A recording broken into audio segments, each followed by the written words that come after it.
श्रीमद् भगवद गीता अध्याय नंबर 4 के और श्लोक नंबर 32 में कहा कि परमात्मा स्वयं आकर ही वो ज्ञान प्रदान करता है, विस्तार के साथ कहता है और वो तत्व ज्ञान होता है। उस तत्व ज्ञान के समझने के बाद गीता अध्याय नंबर 7 के श्लोक नंबर 29 में कहा है कि जो व्यक्ति मेरे इस ज्ञान का आश्रय ले लेता है, तत्वदर्शी संत के पास पहुंच जाता है, उस ज्ञान से परिचित होता है, तो वो फिर केवल जरा और मरण से छूटने का ही प्रयत्न करता है, क्योंकि वो उस तत्ब्रह्म से और सारे अध्यात्म ज्ञान से और सभी कर्मों से परिचित हो चुका होता है। तो आप जी को सारे अध्यात्म ज्ञान से और सभी कर्मों से भी साथ साथ परिचित कराना पड़ेगा दास ने, क्योंकि दास वो तत्वदर्शी संत है और परमात्मा ने बनाकर आपके लिए भेज रखा है। जैसे गीता जी अध्याय नंबर 8 के श्लोक नंबर 16 में कहा कि ब्रह्मलोक पर्यंत सभी प्राणी पुनरावर्ती में हैं, यानी ब्रह्मलोक इस ब्रह्म का अंतिम मोक्ष स्थान है। और गीता जी अध्याय नंबर 8 के श्लोक नंबर 13 में कहा है कि ओम इति एकाक्षरम ब्रह्म व्यवहारण माम अनुस्मरण ये परियाति तदंदेहम सयाति परमाम गतिम। मुझ ब्रह्म का केवल एक ओम मंत्र है, नथिंग एल्स। यही एक मंत्र अक्षर है, एक अक्षर का मंत्र है।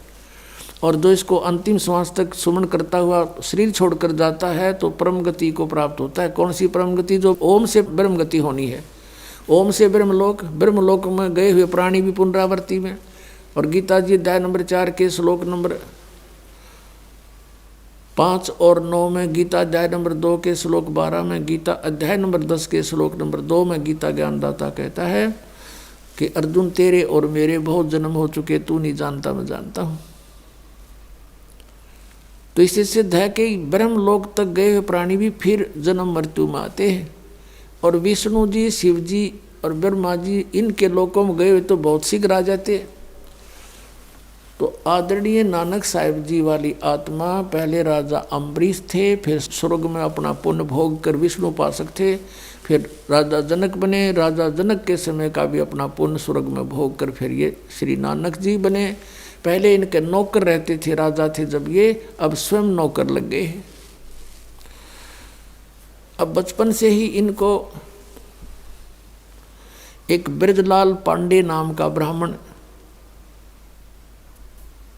इनको गीता का ज्ञान कराया करता था। जैसे ही पवित्र हिंदू धर्म में ब्राह्मण लोग अपनी कथाएं सुनाते थे, और पहले हमारे माता जो पूर्वज थे वो बहुत नेक थे, वो बच्चों को धार्मिक ज्ञान अवश्य ग्रहण करवाते थे कि ताकि ये बिगड़े नहीं, बुराई से बच के रहे मेरा बेटा।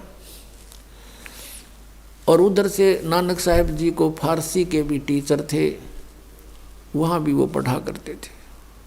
ब्रजलाल पांडे से उसने जो ज्ञान ग्रहण किया था नानक साहिब जी ने कि श्री विष्णु जी सर्वेश्वर हैं, अजर अमर हैं, इनके कोई माता पिता नहीं है। श्री कृष्ण जी ही विष्णु अवतार थे और कृष्ण जी ने ही गीता का ज्ञान दिया। जैसा कि पूरे हिंदू समाज के अंदर ये लोक वेद समाया हुआ है, ऐसा ही उनको ज्ञान था। अब नानक साहिब जी की बहन नानकी सुल्तानपुर में ब्याही थी। उनका बहनोई जयराम नाम था उनका। उसने नानक साहिब जी को वहाँ सुल्तानपुर के नवाब के यहाँ नौकरी दिलवा दी और नानक जी वहीं रहने लग गए। और उनके 2 पुत्र भी हो चुके थे नानक जी के, लक्ष्मीचंद और श्रीचंद नाम के।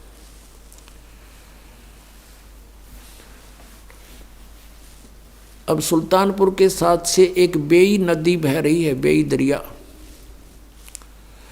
प्रतिदिन सभी गांव के, नगर के निवासी वहां स्नान करने के लिए जाते थे, घाट बना रखा था।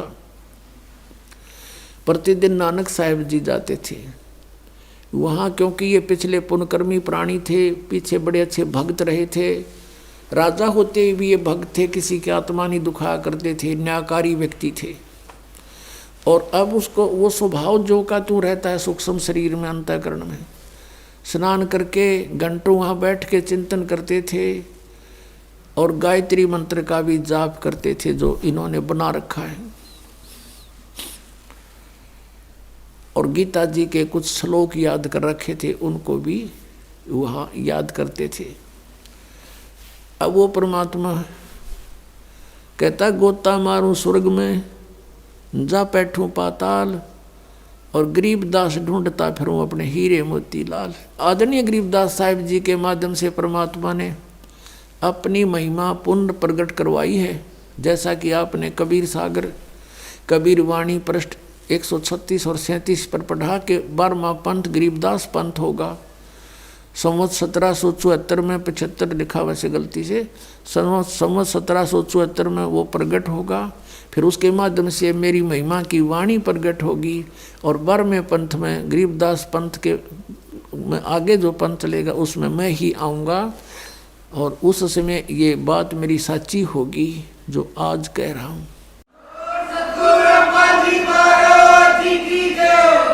तो गरीबदास साहिब जी ने कहा कि कबीर साहब ये कहते थे गोता मारूं स्वर्ग में, जा बैठूं पाताल, और गरीबदास ढूंढता फिरूं अपने हीरे मोती लाल।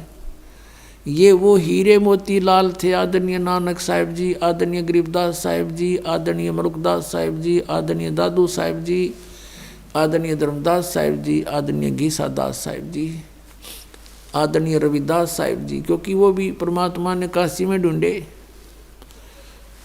और भी बहुत से महापुरुष जैसे आदरणीय नामदेव साहिब जी भी परमात्मा उनसे मिले थे। और नामदेव साहिब ने कहा था कि एजी साधो मोए सार शब्द मोए पाया, मुझे अब सार शब्द मिल गया। गरीबदास साहिब जी ने नानक साहिब जी के बारे में कहा है कि नामा छिपा ओम तारी, पहले ओम का ही जाप करता था नामदेव जी, छिपी जाति में थे। नामा छिपा ओम तारी, पीछे सो हम भेद बिचारी। जब परमात्मा ने बताया उसको कि बच्चा इस ओम से मोक्ष नहीं होगा अकेले से, एक मंत्र और है जो सतनाम बनेगा। फिर उसके बाद फिर बताया कि इस सतनाम में जो 2 अक्षर से भी मोक्ष नहीं होगा, उस सार नाम आपको अवश्य चाहिएगा। तब कहा था नामा छिपा ओम तारी, पीछे सोम भेद बिचारी, सार शब्द पाया जद लोई, आवागमन बौर ना होई। ये 2 सार नाम प्राप्ति के लिए पुण्यात्मा आते हैं। ये एक नकल ना बनावें कि उसने मिल गया मुझे नहीं मिला, इस तरह इस मार्ग में नहीं चलेगा, आप बिछुड़ जाओगे।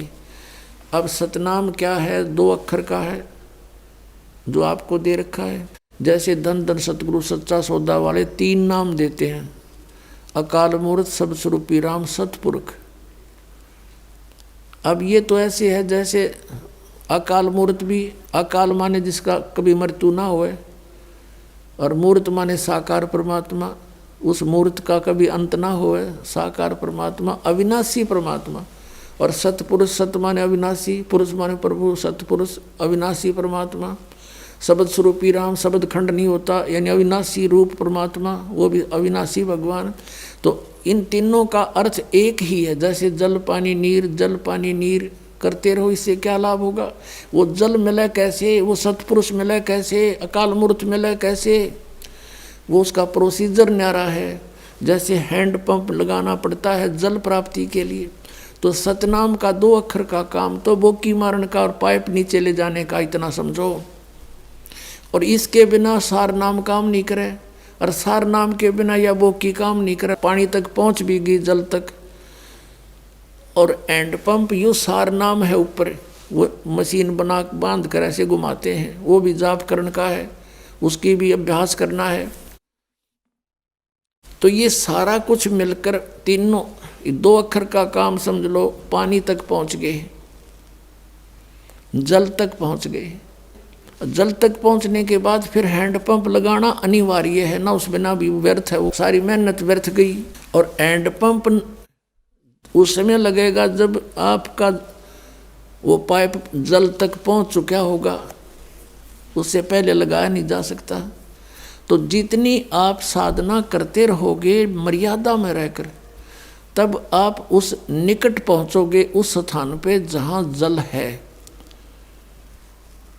और फिर ये सारना में एक हैंडपंप ऊपर मशीन बांधनी है, वो तो बहुत बाद की बातें हैं।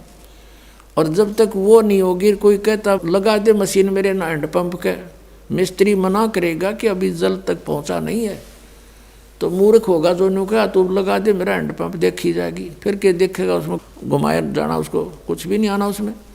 तो पुण्यात्मा, जब ये दास उचित समझेगा कि आप कि इस 2 मंत्र के अक्षर की कमाई पूरी होगी है, तभी सार नाम दिया जाएगा, तभी यो काम करेगा। वैसे दे भी दूंगा तो जब पे जाइए कोई लाभ नहीं। तो इसमें जल्दी नहीं मचावे, आपके लिए है यू दास ने और क्या काम करना। यूनिवर्सिटी खोल ली है तो सर्टिफिकेट भी डिग्री भी आपको देनी ही देनी है, पर जो फेल हो गया उसने क्यों कर देंगे। तो पास होने योग्य प्रयत्न करो और सबको मिलेगा, भी क्या कोई बात, 2 दिन पीछे मिल जाएगा। अब फिर हम इसी प्रसंग पर आते हैं कि नानक साहब जी प्रतिदिन बेई नदी पर स्नान करने जाते थे, और वो परमात्मा अपने इन दृढ़ भक्तों को, अच्छी आत्माओं को खोजता फिरता है। अपने आत्माओं, जब तक ये राजा थे, राजा अम्बरीश रूप में, राजा जनक रूप में, ये परमात्मा वहाँ भी गए थे, लेकिन उस समय हम नहीं सुनते, क्योंकि हमारे को यहाँ का झूठा सुख परिपूर्ण होता है। और जब हम एक हैंड टू माउथ हो जाते हैं तो भगवान को अवश्य खोजते हैं। अब कलयुग का समय परमात्मा ने इसलिए निर्धारित किया था, और काल तो राजी हो गया 3 युगों में ना ले जाना। मालिक को पता था कि 3 युगों में ये भक्ति ना करें, क्योंकि सबके पिछले संस्कार अच्छे होंगे, कुछ ना कुछ उपलब्धि इनको अपने अध्यात्म की वैसे भी होती रहेगी, पिछली बैटरी चार्ज है, तो ये मानने को नहीं। और जब कलयुग में आऊँगे इनकी सारी बैटरी डाउन हो लेगी, और जो क्रिया ये करेंगे उससे कोई लाभ इनको हो को नहीं, बिरानमाटी हो जाएगी। और फिर हम आएंगे या मेरा दास आएगा, ये सतनाम का चार्जर लाओगा, बैटरी लानते ही ऑन हो जाया करे 2 मिनट पाछे, और फिर कितना काल करो, कुछ भी काम करो, तो ऐसा होगा। तो नानक साहब जी पिछले संस्कार से वहाँ बैठकर चिंतन करते थे, हमेशा भगवान के ध्यान में रहते थे। जैसा भी ब्रजलाल पांडे से उन्होंने पढ़ा सुना था, उसी आधार से विष्णु जी को सुप्रीम पावर मानते थे। आदरणीय नानक साहब जी, आदरणीय परम पूज्य कबीर परमेश्वर जी, ये समकालीन थे।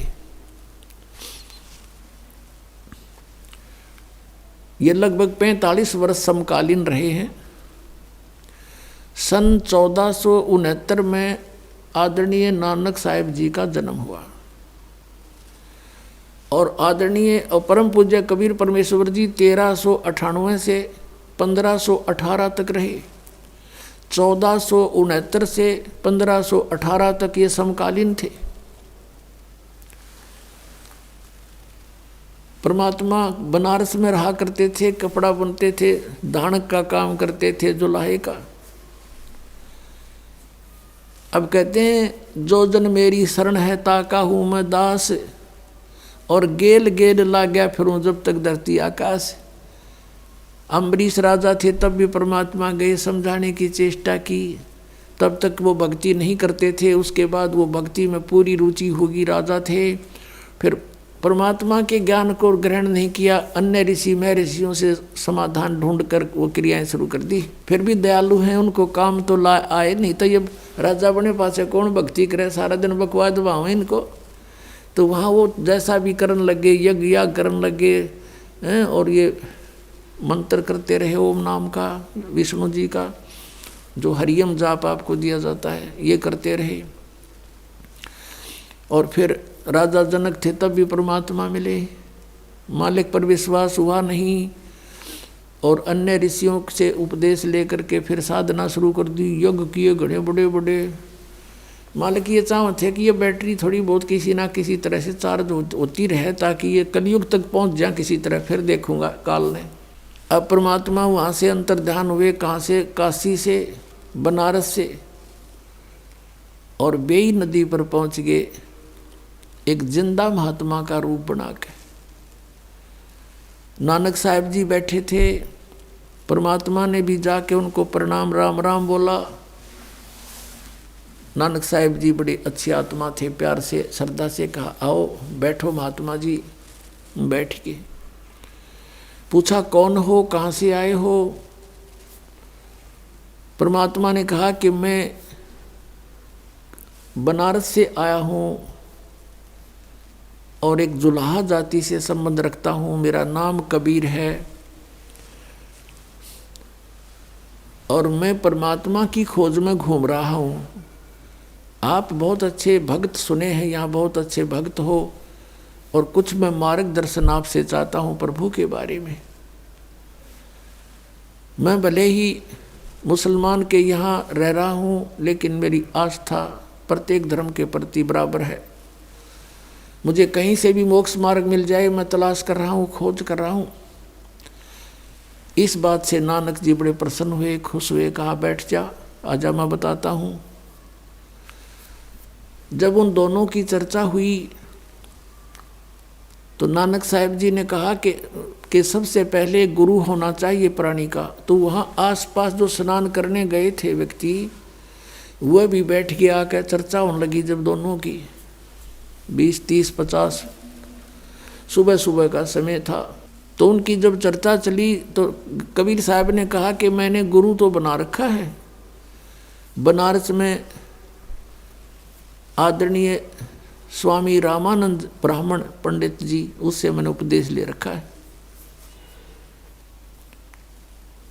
अब नानक साहब ने कहा कि जो ज्ञान तुझे प्राप्त है वो पूरा नहीं है, आप मुझे गुरु बनाओ, फिर मैं आपको सही ज्ञान बताऊं। तब परमात्मा ने कहा कि ठीक है जी, मैं आपको गुरु मानता हूं, मुझे ज्ञान बता दो। तब नानक साहब जी लगे बताने, जैसा बैदलाल पांडे से उन्होंने ग्रहण किया हुआ था।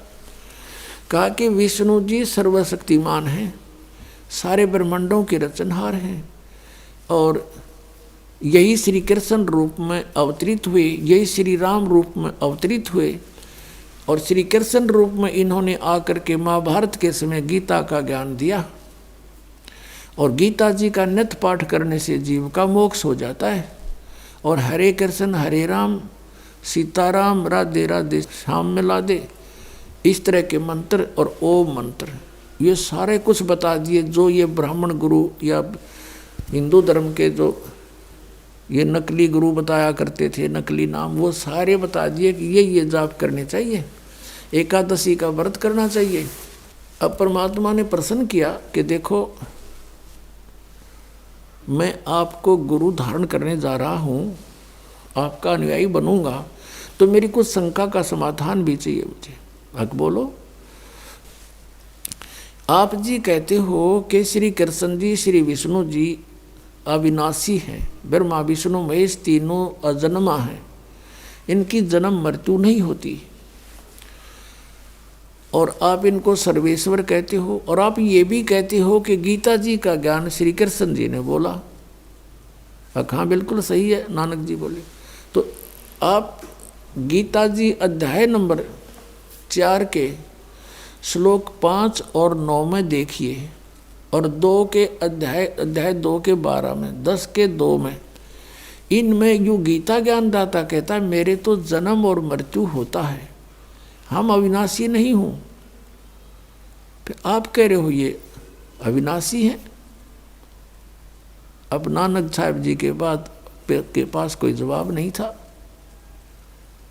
परमात्मा ने कहा कि आप हरे कृष्ण हरे राम सीताराम राधे श्याम ये जाप करते हो, गीता जी में ऐसा कोई मंत्र नहीं है, केवल एक ओम मंत्र है, एक ओंकार जिसको तुम बोलते हो। तो नानक साहब ने कहा कि मैं ओंकार भी जाप करता हूँ और ये भी करता हूँ तो गीता जी अध्याय नंबर 16 के श्लोक 23 में लिखा है कि शास्त्र विधि को त्याग कर जो मनमाना आचरण करते हैं उनकी साधना व्यर्थ होती है, ना उनको कोई सुख हो, ना उनकी गति हो, ना उनको कोई सिद्धि प्राप्त हो, यूजलेस। अब नानक साहिब जी डेली पाठ करा करते गीता जी का, उनको याद थे श्लोक। तो गीता जी में केवल लिखा एक ओम अक्षर है, उसके अतिरिक्त जो आप अन्य जाप करते हो वो व्यर्थ है। जैसे कोई एक जड़ी है और उससे लाभ होना है, उसके साथ और जड़ी मिला दी तो वो यूजलेस हो जाता, निष्क्रिय हो जाएगी, जड़ी का यूज भी नहीं होगा आपको।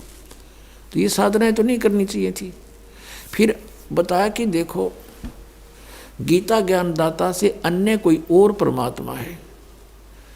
18वें अध्याय के 62वें श्लोक में कहा है कि हे अर्जुन, तू सर्वभाव से उस परमेश्वर की शरण में जा जिसकी कृपा से तू परम शांति को और सनातन परम धाम को प्राप्त होगा। गीता जी अध्याय नंबर 15 के श्लोक नंबर 1 से 4 में कहा है कि उल्टा लटका हुआ संसार रूपी वृक्ष है और इसके ऊपर न पूर्ण परमात्मा है, जड़ें हैं और नीचे को तीनों गुण रूपी शाखा है। और तत्वदर्शी संत इसका सब भेद जानता है, सब पार्ट्स के विषय में जो बताता वो तत्वदर्शी संत है। गीता जी अध्याय नंबर 4 के श्लोक नंबर 34 में कहा है कि उस तत्व ज्ञान को तू तत्वदर्शी संतों के पास जाकर समझ। तो वो तत्वदर्शी संत से पूछो, वो दंडवत प्रणाम करो, उनको नम्रता से प्रसन्न करो, वो तत्वदर्शी संत तुझे उस परमात्म तत्व का ज्ञान कराएंगे। तो उसके पश्चात 15वें अध्याय के 4थे श्लोक में कहा कि उसके पश्चात परमेश्वर के उस परम पद की खोज करनी चाहिए जहाँ जाने के बाद साधक फिर लौटकर कभी संसार में नहीं आते। और जिस परमेश्वर ने सारे संसार रूपी वृक्ष की यानी सब ब्रह्मांडों की रचना की है, और केवल उसी की भक्ति करो, मैं उसी की शरण हूँ, अन्य की नहीं। आपका गीता ज्ञानदाता कह रहा है कि और है कोई परमात्मा, उसकी भक्ति करने से पूर्ण मोक्ष होगा, कभी जन्म मृत्यु नहीं होती। वो परमात्मा कौन है, मुझे वो बता दो महात्मा जी, मैं आपका पक्का चेला हो गया। अब वो ज्ञान दो गुरुजी। अब गुरुजी के पास तो वो ब्रजलाल पांडे वाला ज्ञान था, घिसा पिटा। और फिर परमात्मा ने कहा ये ब्रह्मा विष्णु महेश नासवान है, इनकी जन्म मृत्यु होती है, ये अविनाशी नहीं है। आप देखिए श्री देवी भागवत गीता प्रेस गोरखपुर से प्रकाशित 123 पृष्ठ पर, ये देखिएगा श्रीमद देवी भागवत गीता प्रेस गोरखपुर से प्रकाशित।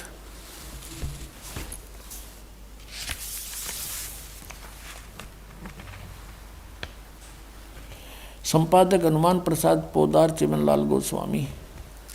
और ये कहाँ से छपा है ये देखिएगा। प्रकाशक हैं गीता प्रेस गोरखपुर, गोविंद भवन कार्यालय कोलकाता का संस्थान। ये इनके फोन और फैक्स नंबर हैं। इसके 123 पृष्ठ पर आपको ले चलते हैं। 123 पृष्ठ पे तीसरा स्कंध। भगवान विष्णु अपनी माता प्रकृति यानी दुर्गा की महिमा सुना रहे हैं। तुम शुद्ध स्वरूपा हो, महिमा कर रहे हैं उनकी। तुम शुद्ध स्वरूपा हो, ये सारा संसार तुम्हीं से उद्भासित हो रहा है। मैं ब्रह्मा और शंकर हम सभी तुम्हारी कृपा से विद्यमान हैं। हमारा आविर्भाव माने जन्म और तिरोभाव माने मृत्यु हुआ करता है। हमारा तो जन्म और मृत्यु होता है, हम अविनाशी नहीं हैं। केवल तुम ही नित्य हो, जगत जननी हो, प्रकृति और सनातनी देवी हो। यहाँ ये भी ध्यान रखना, प्रकृति दुर्गा को ही कहते हैं। ये गीता जी में आपका काम आओगा, जहाँ पर इन तीनों की उत्पत्ति आपको बताई जाएगी। भगवान शंकर बोले, देवी यदि माँ भाग विष्णु तुम्ही से प्रकट हुए हैं तो उनके बाद उत्पन्न होने वाले ब्रह्मा भी तुम्हारी बालक हुए। फिर मैं तमोगुणी लीला करने वाला शंकर क्या तुम्हारी संतान नहीं हुआ? मुझे भी उत्पन्न करने वाली तुम ही हो शिवे। संपूर्ण संसार की सृष्टि करने में तुम बड़ी चतुर हो। इस संसार की सृष्टि सतिथि और संहार में तुम्हारे गुण सदा समर्थ हैं। उन्हीं तीनों गुणों से उत्पन्न हम ब्रह्मा विष्णु एवं शंकर नियमानुसार कार्य में तत्पर रहते हैं। अब इस पवित्र सदग्रंथ ने, इस पवित्र पुराण ने 5 कंसेप्ट क्लियर कर दिए। 5। एक तो ये हो गया कि ब्रह्मा विष्णु महेश नासवान है। दूसरा ये हो गया कि दुर्गा इनकी माता है। तीसरा ये प्रकृति दुर्गा को कहते हैं। चौथा ये हो गया कि तीनों गुणों से उत्पन्न रजगुण ब्रह्मा सतगुण विष्णु उत्तम गुण शिव जी हैं। और पांचवा ये हो गया कि केवल नियमित कार्य ही कर सकते हैं। जिसने जैसा वर्क डन किया है वैसा ही बुरा और भला दोनों ही देंगे। ये किसी में परिवर्तन नहीं कर सकते। केवल परिवर्तन कर सकता परम अक्षर ब्रह्म कबीर साहब, आपके पाप काट का आपको सुखी कर सकता। ओनली वन गॉड, वो कबीर साहब है। अब नानक साहब से कोई कहा ये बातें, तो नानक साहब जी ने कहा कि नहीं, ऐसा कुछ नहीं लिखा वहाँ पर देवी पुराण में, आप झूठ बोलते हो, आप हमारे देवताओं की तौहीन करते हो, आप तो यहाँ वाद विवाद करवाने आए हो, झगड़ा करवाने आए हो। यानी जैसा भी उनको हिंदू धर्म होने के नाते आपस में ज्ञान था। अब देखा नानक जी की अरुचि, परमात्मा वहाँ से उठकर चल पड़े। कहा भक्त अक्षुब्ध ना हो, जब तक मेरी शंका का समाधान नहीं होगा मैं कैसे आपको गुरु बनाऊंगा, मेरा कैसे विश्वास दृढ़ होगा। और उठकर चल पड़े। अब अन्य जो वहाँ बैठे थे श्रोता, वो कहने लगे नानक जी से कि हे भक्त, ये कौन था, आपको गुरुजी गुरुजी बोल रहा था और बकवाद कर रहा था ये तो नानक साहब ने कहा कि ये काशी का नीच जात का था, जुल्हा धानक, और कबीर नाम था इसका, बकवाद करता है ये सारी। अब नानक साहब ने वहाँ जो, क्योंकि पुराना रंग ये आपको बताया, पूरा रेग मार लगे बिना ओरिजिनल पेंट को टेकन नहीं देता। अब परमात्मा रेग मार गे कति घिसा घिसा के, लेकिन वो पापड़ी थोड़ी बहुत रह रही थी। अब नानक साहब जी चिंतित हो गए। फिर जाके गीता जी को पुनः देखा, देवी पुराण को देखा, पंडित जी से पूछा कि इसमें ये ऐसा लिखा है। उसने कहा लिखा तो ऐसा ही है, पर ये तो वैसे लिख रखा है वैसे। अब नानक साहब की तो नींद आराम होगी। अब देख वस्तु कहाँ और खोजें कहाँ, ये तो नासवान है, इन स्पष्ट लिखा है और ब्राह्मण खुद मान रहा है कि ये तो वैसे लिखा है, लिख रखा है वैसे होया करे। वाह भाई वाह, फिर तो सारा कुछ वैसे है। अब नानक साहब जी की दिन की चैन रात की नींद खत्म होगी और बार बार न्यों करे हे भगवान, हे परमात्मा, एक बार वो फिर आवे, वो एक बार फिर आवे और अब के मैं उससे ढंग से बात करूं। बहुत चिंतित हो गया कि सचमुच ये तो गीता में और कोई भगवान है और उसी से मोक्ष होगा। हमने कराना मोक्ष है, फिर क्या फायदा इस भक्ति करने का जब मोक्ष नहीं हुआ। ब्रह्मा विष्णु महेश स्वयं नासवान है। अब इसी चिंतन में हृदय से पुकार हुई, आत्मा रोने लगी कि ये फिर से बात बने, कभी फिर खुल के चर्चा करूं, उससे एक बार आ जाओ, मैं विवाद नहीं करूंगा। अब परमात्मा ने साल 6 महीने के बाद फिर दया बख्शी, जब खूब लोहा गर्म हो लिया। उसी तरह सुबह सुबह स्नान करने के लिए नानक साहब जी गए थे और स्नान करने की तैयारी में थे। उनके साथ 1-2 और भी नौकर जाते थे, वो उनके कपड़े लिए खड़े थे। परमात्मा वहाँ पहुँचे, कबीर साहब जी उसी जिंदा रूप में, लेकिन उस दिन वो केवल नानक साहब जी को ही दिखाई दे रहे थे, अन्य को नहीं। अब नानक साहब जी ने देखा कि आ गया वही भक्त नहीं, ये तो पूर्ण ज्ञानी लगता है। अब वहाँ उनकी तरफ गए, प्रणाम हुआ दोनों तरफ से और बैठ गए वहीं एकांत में। अब अन्य जो स्नान करने वाले थे या कोई नौकर थे वो दूर खड़े थे, वहीं खड़े रहे, आगे नहीं आए। उन्होंने देखे ये भक्त नानक साहब जी किससे बातें कर रहे हैं। दूसरे कहने लगे ये भगत आदमी है, अपने आप ऐसे ही कोई चिंतन कर रहा है, पता नहीं कहाँ जा रही है इसकी सुध, और ये तो ऐसे बोलता रहता अपने आप, करो स्नान चलते हैं। वो अपना काम लगे रहे, स्नान करते रहे। उधर से परमात्मा की उनकी फिर से वार्ता शुरू हुई। तो फिर नानक साहब जी ने आखिर में ये कहा कि देखो ठीक है, आपका ज्ञान श्रेष्ठ है, और मैंने अपने गुरु ब्रजलाल पांडे से भी पूछा, उसने भी संतुष्ट नहीं किया मुझे। लेकिन मैं आपकी एक परीक्षा लेना चाहूँगा, फिर मैं आपका शिष्य बनूंगा, फिर मैं आपकी बात स्वीकार करूँगा। क्या क्या परीक्षा लोगे? कि मैं इस दरिया में छलांग लगाऊंगा, मुझे खोज देना। अब नानक साहब जी ने जो ही जाकर के दरिया में छलांग लगाया, नहाने की तैयारी में था ही, छलांग लगाई तो बाहर नहीं आए। परमात्मा ने उनको अप स्ट्रीम में ले जाकर उनके शव को यानी शरीर को और 2-3 मील की दूरी पर जिधर से पानी आ रहा था उस साइड में जंगल में जाके बैठा दिया, वहाँ प्रकट कर दिया कि ले खोज दिया आपको। तो नानक साहब जी कहने लगे अब बैठ जाओ, कुछ वार्ता करेंगे, अब मुझे डिटेल से बताओ। तो परमात्मा ने सृष्टि रचना सुनाई। अब नानक साहब जी कहने लगे कि देखो आपकी बातों पर कुछ विश्वास है, कुछ अविश्वास है। वो सचखंड आपने आज तक सुना नहीं, देखा नहीं, आपके अतिरिक्त इसके विषय में कोई व्यक्ति हमें बताने वाला मिला नहीं, तो कैसे विश्वास करूं? मुझे वो सचखंड दिखा दो। परमात्मा ने कहा चल ठीक है। वो शरीर वहीं सुरक्षित रखा और सतलोक में ले गया उस प्यारी आत्मा को, नानक साहब जी की आत्मा को। अब जिंदा महात्मा के रूप में थे परमात्मा, जिंदा वाले महात्मा के रूप में।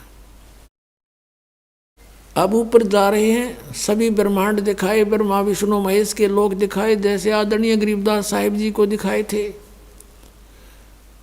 जिनके उपलक्ष्य में ये 7 दिवसीय सत्संग हो रहा है कि वो परमात्मा आदरणीय गरीबदास साहिब जी को मिले थे सन 1727 में, जब 10 वर्ष के थे गरीबदास साहिब जी।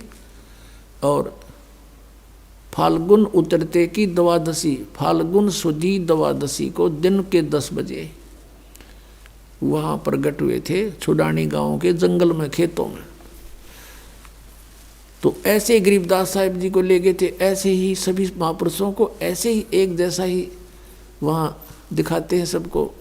तो जब ऊपर जा रहे थे, आगे जाके क्या देखा नानक साहब जी ने कि एक तख्त के ऊपर एक बहुत बड़ा गुम्बज बना हुआ है, बहुत बड़ा। वहाँ एक गुम्बज है सफ़ेद, बहुत लंबा चौड़ा, इस पृथ्वी से भी बड़ा है, इतना बड़ा गुम्बज है। और उसके सेंटर में परमात्मा का सिंहासन है सतपुरुष का। और उस सतपुरुष की एक रोमकूप में करोड़ सूर्य मिला दे, करोड़ चंद्रमा, इतना नूर है, इतना तेज है, उससे भी अधिक तेज है मालिक का। तो नीचे से जब जिंदा वाले महात्मा में परमात्मा जा रहे थे कबीर देव जी, और वहाँ जाकर के वो कबीर साहब अपने उस जो तख्त पर विराजमान थे दूसरे रूप में, उस पर चंवर करने लगे। नानक साहब जी ने सोचा कि ये है वो अकाल मूर्त, अकाल मूर्त यानी साकार परमात्मा जिसकी मूर्ति हो, और ये कह निराकार और नाम जप अकाल मूर्त, कि ये है वो सतपुरुष। ओहो, और ये कबीर जो नीचे से जिंदा आया है, ये कबीर, ये इनका कोई नौकर होगा। इतने में क्या हुआ कि वो तेजों में शरीर युक्त परमात्मा खड़े हुए सतपुरुष असंख्य ब्रह्मांड के कंट्रोलर के सिंहासन पर नीचे से गए हुए जिंदा महात्मा के रूप में वो परमात्मा विराजमान हुए कबीर देव।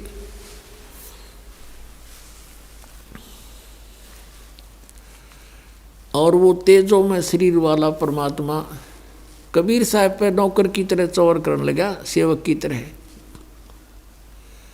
अब नानक साहब जी सोच ही रहे थे कि ये क्या चक्कर हुआ, इस सेवक पर भगवान चौर कर रहा है। इतने में क्या हुआ, तेजों में शरीर उस जिंदा वाले शरीर में नीचे से गया था जो परमात्मा जिस शरीर में, उसमें समा गए। वो असंख्य ब्रह्मांड के कंट्रोलर के सिंहासन पर, तख्त पर अकेले कबीर देव जी, कबीर साहब जिंदा महात्मा वाले रूप में विराजमान है। चौर अपने आप घूम रहा ऊपर ऑटोमेटिक। तब तब परमेश्वर ने कहा कि प्यारी आत्मा, आई एम गॉड, मैं हूँ वो परमात्मा, जिसको मुसलमान अल्लाह अकबर कहते हैं। और वेदों में कबीर देव मेरा नाम है, कबीर देव। तो कबीर कहो, कबीर देव कहो, ये मेरे विषय में जानकारी है चारों वेदों की। चारों वेदों में मेरे विषय में जानकारी है, लेकिन उन वेदों में मुझे पाने का मार्ग नहीं है। वो ज्ञान मैं अब देने के लिए गया हुआ हूँ। मैं बनारस में, काशी में धानक रूप में रहता हूँ, कपड़ा बुनता हूँ, ज्ञान प्रचार करता हूँ, और जो मुझ पर विश्वास दृढ़ करते हैं उनको सतनाम देता हूँ। और सतनाम से जीव का मुक्ति होगी, नहीं हो नहीं सकती किसी सूरत में। और वो सतनाम 2 अक्षर का है। और यदि आपने मोक्ष चाहिए तो काशी में चले जाना, वहां मैं रहता हूं। अब ऐसे इस स्थिति में 3 दिन बीत गए। उधर से सुल्तानपुर के अंदर ये खबर फैल गई, समाचार पहुंच गया कि नानक साहिब जी दरिया में छलांग लगाई थी, बाहर नहीं आए। उन्होंने नानक साहिब को डूबा जान लिया। गांव में आग की तरह ये बात फैल गई, सभी भाग लिए, सभी दौड़ लिए। उसकी बहन नानकी भी दौड़ के आई, उनका जो बहन हुई था जयराम वो भी भाग गया। फिर जब पता चला कि वो तो पानी में बह गए हैं, तो नवाब से संपर्क साधा, क्योंकि नौकरी करता था नवाब के घर पर जयराम भी।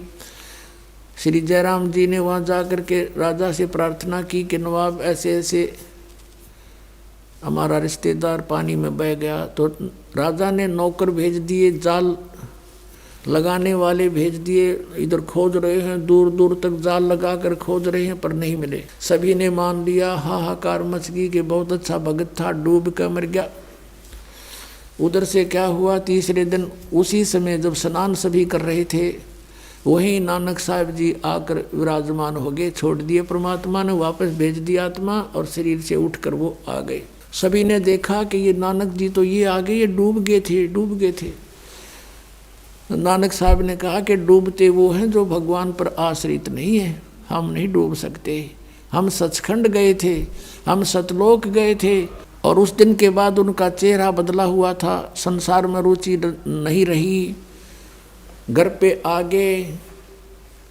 बहुत कुछ कहने के बाद वो नौकरी पर चले गए। वहाँ जा कर के क्या किया, जो भी कोई आया और उसको कहता रहा, वो गिनने लगे, 1 2 3, 13 से आगे भूल गए। 13 13 13, हे भगवान 13 सब कुछ, किसको क्या दूं, सब 13।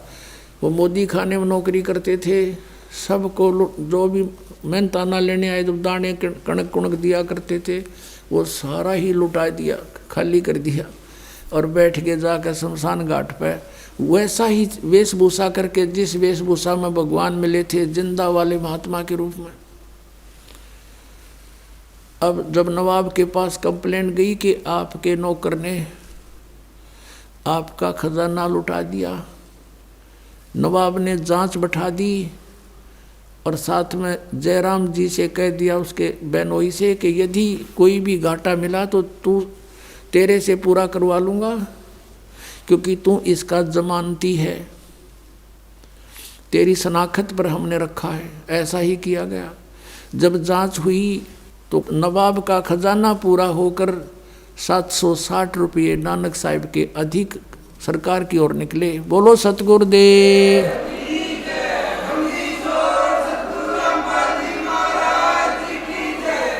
अब नवाब ने अपनी गलती का एहसास हुआ, नानक साहिब जी को प्रार्थना करके वापस बुलवाया और कहा, आप अपनी नौकरी करो, और ये 760 रुपये आपके हमारी तरफ हैं, आप ले लीजिए। तब नानक साहिब जी ने कहा कि अब तो सच्ची सरकार की नौकरी करूँगा, इस नकली की नहीं हो सकती मुझसे। उसी दिन से घर त्याग कर बनारस की तरफ चल पड़े कि सतनाम मिले बिना बात बने नहीं, और वाहे गुरु और सतनाम, वाहे गुरु सतनाम के सतनाम मिले और इस तत्व ज्ञान का प्रचार करने वाला वाहिगुरु यानी वो गुरु मिले।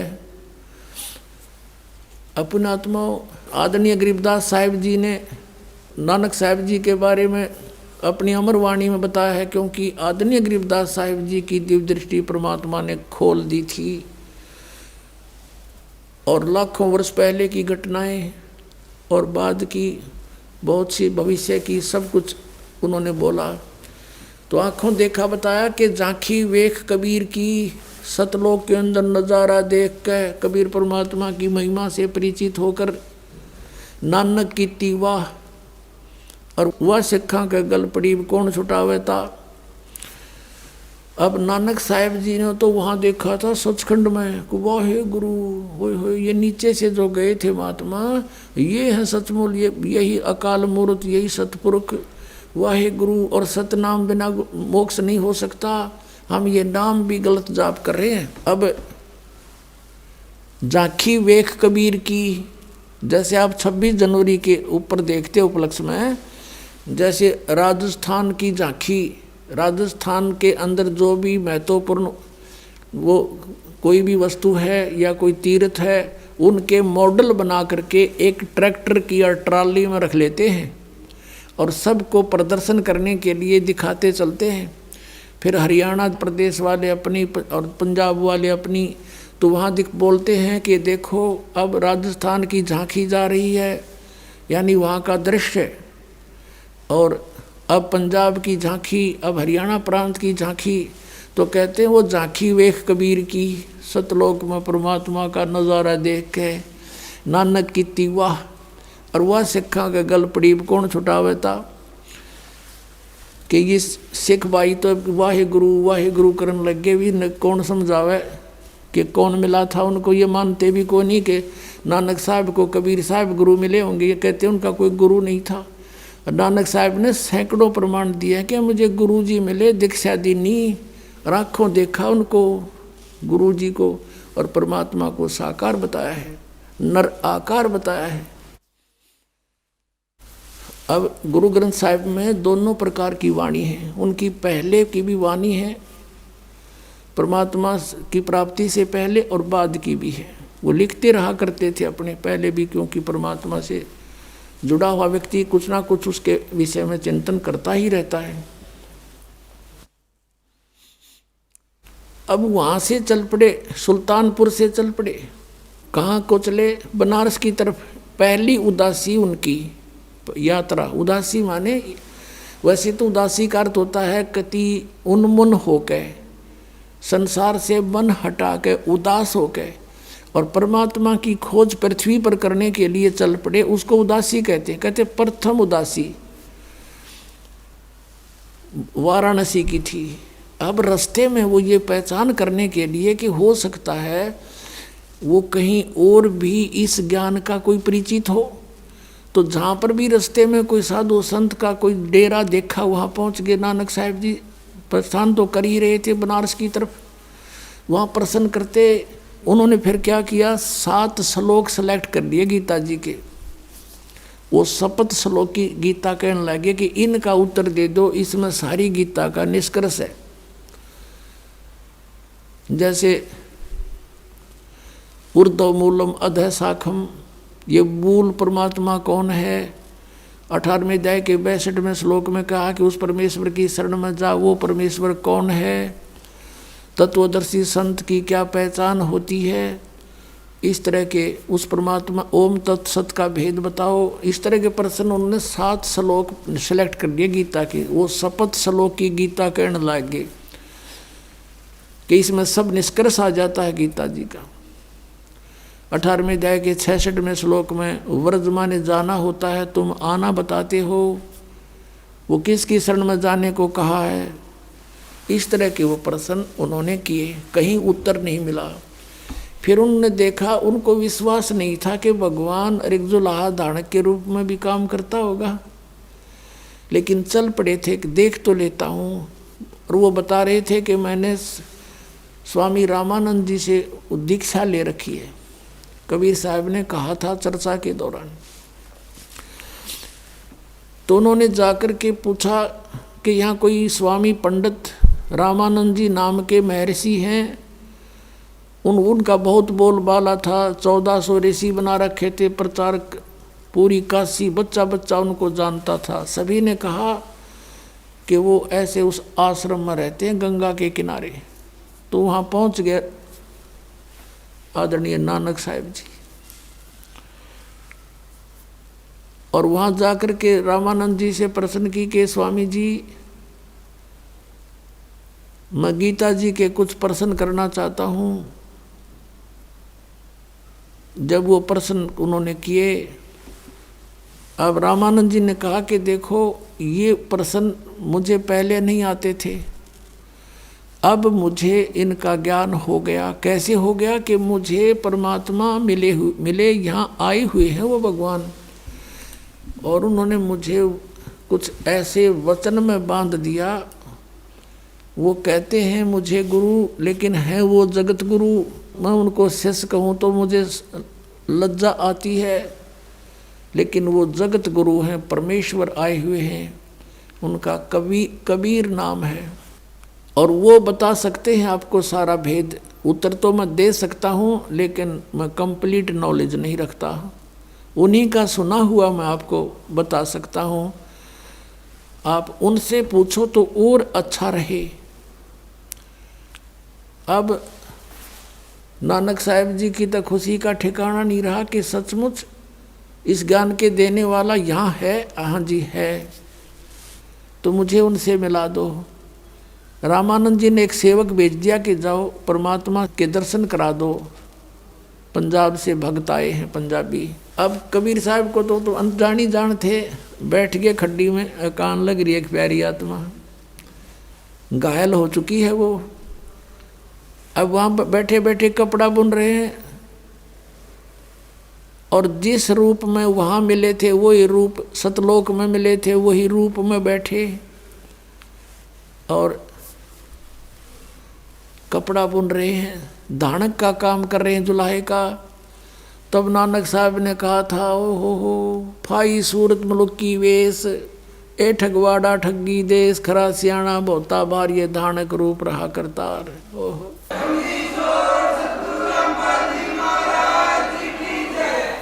अब उनकी उस गुरु ग्रंथ साहिब के अंदर ये वाणी लिखी हुई है,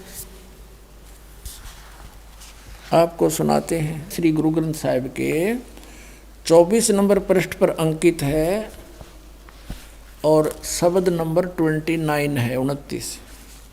एक सुआन दुई सुआनी, नाल बलके भौकाई सदा बियाल, कूड़ छुरा और मूठा मुर्दार, धानक रूप रहा करतार। फिर क्या कहा है, मैं पत की पेंद न करनी की कार, ओ बिगड़ रूप रहा विकराल, तेरा एक नाम तारे संसार। तेरा एक नाम तारे संसार, मैं ए हो आस ए हो आधार, मुख निंदा आख्या दिन रात, और परगर जो ही नीच मनात, काम क्रोध तन वसे चंडाल, ये धानक रूप रहा करतार। फाई सूरत मुलुक की वेश, ए ठगवाड़ा ठगी देश, खरा सियाणा बहुता बार, ये धानक रूप रहा करतार।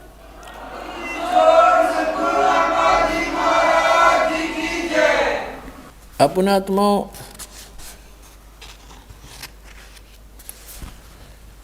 फिर 721 पृष्ठ पे लिखा है कि एक अर्ज गुप्तम पेश तो दर कून करतार, हक्का कबीर करीम तू बेऐब परवरदिगार। परमात्मा से परिचित होने के बाद नानक साहब ने फिर उनकी महिमा गाई है कि एक अर्ज गुप्तम पेश तो दर कून करतार। कून करतार माने है शब्द स्वरूपी राम, अविनाशी परमात्मा। करतार माने सारी सृष्टि के रचनहार। हक्का कबीर माने सत कबीर। करीम तू, करीम माने दयालु, और बेऐब परवरदिगार। ये पूरा बड़ा शब्द है, इसको आप पढ़ सकते हो, और ये हमने आध्यात्मिक ज्ञान गंगा में भी लिखा हुआ है। अपने आत्माओं, गरीबदास साहिब जी ने कहा था, हम सुल्तानी नानक तारे दादू को उपदेश दिया, जात जुलाहा भेद न पाया, ये काशी माहे कबीर हुआ। झांकी वेख कबीर की नानक की तीवा, वह सिखों के गल पड़ी, इब कौन छुटावे ता। अपने आत्माओं, क्या होता है कि परमात्मा ने इस प्यारी आत्मा से कहा, जब वो कहने लगे कि ए लोगों, वहाँ आसपास जुलाहा कॉलोनी के व्यक्ति इकट्ठे हो गए, स्त्री पुरुष बच्चे बालक वृद्ध, और नानक साहब कहने लगे ये भगवान बैठे, ए रब बैठा, ए सारी सृष्टि का रचनहार बैठा, देख लो ये भगवान है। अब वो कॉलोनी वाले हंसे कि ये पंजाबी कहाँ से आकर पागल हो गया, नीरू के पुत्र को भगवान बताता है। सब हंसकर चले गए कि इसके पास जो आता है वो ऐसा ही बोलता है, पता नहीं क्या पिला देता है ये। अब वो सब चले गए, जब रह गए दोनों, तो परमात्मा ने कहा, प्यारी आत्मा, तुम्हारे लिए भटक रहा हूँ मैं। नानक साहब ने कहा, जी अब तो कोई गुंजाइश रही नहीं अगर मगर की, मैं देख चुका हूँ आपको, असंग ब्रह्मांड का स्वामी कहाँ बैठा है। परमात्मा ने कहा, बच्चों मैं तुम्हारे लिए भटक रहा हूँ। नानक साहब की आंखों में आंसू आ गए कि सचमुच आप जो कह रहे सारी सत्य है। और नानक साहब जी ने कहा, मुझे वो सतनाम दे दो, दया कर दो मुझ पर। वो तो अंतर्यामी थे, जानते थे कि अब इसको पूरी कसक हो चुकी है, तो मालिक ने कहा कि एक प्रतिज्ञा कर ले, ये किसी को बताएगा नहीं, तुझे नाम दे दूंगा। नानक साहब ने कहा कि तौबा मेरी, जिक्र भी नहीं करूंगा, आगे उपदेश दूंगा नहीं किसी को। तब परमात्मा ने उनको सतनाम दिया, 2 अक्षर का, एक ओम है, एक तत् सांकेतिक। अब धर्मदास जी को नाम दिया कभी परमेश्वर जी ने, उससे भी प्रतिज्ञा दिवाली थी, धर्मदास तो मोरी लाख दुहाई, ये मूल ज्ञान कहीं बाहर ना जाई। इस मूल ज्ञान के अंदर ये सारा प्रोसीजर आ जाता है, ये दोनों मंत्र और सार नाम। फिर स्पेशल कहा कि धर्मदास मोरी लाख दुहाई, ये सार नाम की तबार ना जाई। तो इन सभी महापुरुषों को जिनको परमात्मा मिले, उनसे प्रतिज्ञा करवा दी थी कि इसको जिक्र भी ना करना। अब नानक साहब जी क्योंकि आंखों देख रहे, इस लोक में दिल लगे नहीं, ये तो इतना बेकार स्थान है, उसको देखने के बाद इंसान यहाँ 2 मिनट नहीं रह सकता, लेकिन मजबूरी। तो परमात्मा ने कहा, आप भक्ति करो और सचखंड जाओगे, गारंटी है, मैं तुम्हारे साथ हूँ, भक्ति करते रहो, लेकिन मेरा अभी भेद ना खोलो, तुम्हारी कोई मानेगा नहीं। तो उन्होंने वहाँ से चले गए और जगह जगह प्रचार किया, सतलोक का वाणी बोली, लोगों को समझाया। 12 वर्ष तक पूरे भारतवर्ष में घूम घूम कर सबको, हिंदू मुसलमानों को समझाने की चेष्टा की। और परमात्मा से मिलने के बाद उनमें कुछ सिद्धियां भी आ गई थी।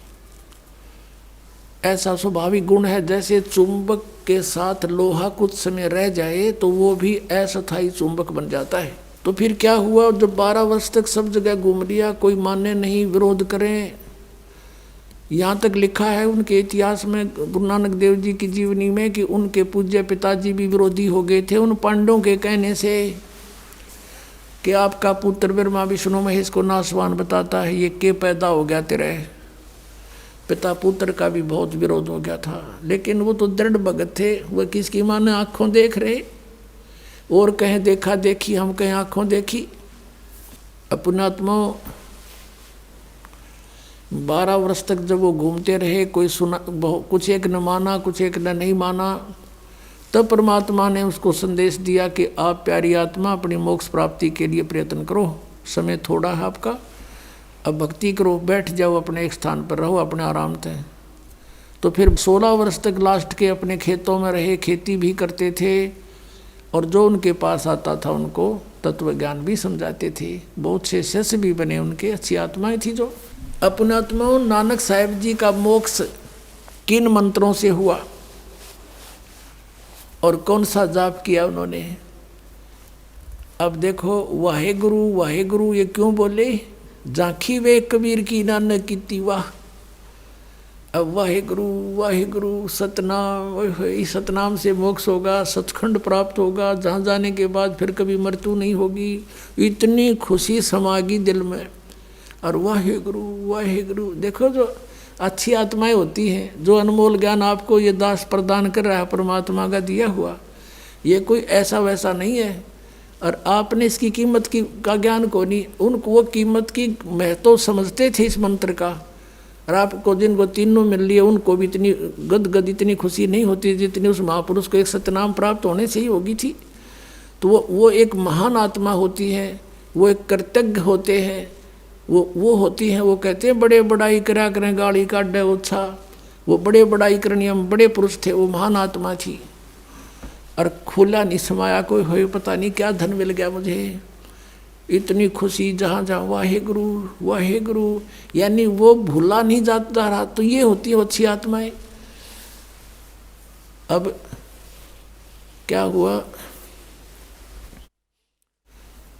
एक बार मर्दाना और बाला, उनके दो शिष्य थे, ज़्यादातर उनके साथ रहते थे बाला और मर्दाना जी। और बाला जी कुछ थोड़े बहुत शिक्षित थे। उन्होंने जो भी घटनाएं गुरुदेव के साथ रहते हुए बीती, किन किन से मिले, क्या क्या क्रियाएं वो करते थे, वो सब लिपिबद्ध कर गए,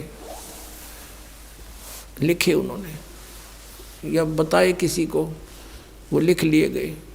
तो उनकी एक बनी हुई है नानक साहिब की जन्म साखी।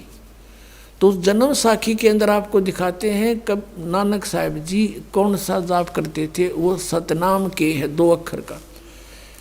और ये राधा स्वामी, धन धन सतगुरु, जय गुरुदेव, और ये दूसरे जो ताराचंद वाले, धनौद वाले और व्यास वाले, आगरा वाले, ये 5 नाम जाप करते हैं जो 5 काल के। और बात करें सचखंड सतलोक की जाने की, ये तो टिकट बनवा रहे हैं नाइजीरिया की। और बात करें हम